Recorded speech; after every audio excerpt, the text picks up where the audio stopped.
Alhamdulillah, qulupnay mavsumiga ham yetib keldik. Ana endi qulupnayli murabboni xato va sirlari. Qulupnaylari ezilmasdan dona-dona bo'lib chiqadigan, qiyomi quyuq, yorqin qizil rangda bo'lib chiqadigan murabbo tayyorlaymiz. Murabbo uchun qulupnayni qattiq sortlari va maydalaridan foydalanamiz. Qulupnaylarni shakar bilan aralashtirib, shakar eriguncha 12 soat davomida xona haroratida saqlaymiz. 12 soatdan so'ng murabboni o'rta olovdan pastroq olovda qaynatishni boshlaymiz. Murabbo rangi yorqin va tiniq chiqishi uchun limon sharbatidan qo'shamiz. Murabbo qaynashni boshlagandan so'ng yana 4 daqiqa davomida qaynatib, olovni o'chirib, qulupnaylarni avaylab kengroq tog'ora yoki laganga suzib olamiz.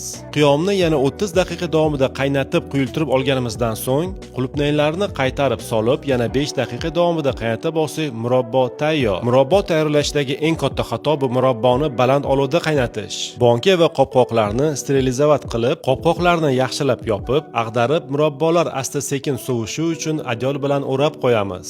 Yevropada juda ham mashhur bo'lgan belgiyskiy qulupnayli jem haqida eshitganmisiz? Agarda bu ko'pchilikka qiziq bo'lsa, albatta video retseptini tayyorlab joylayman.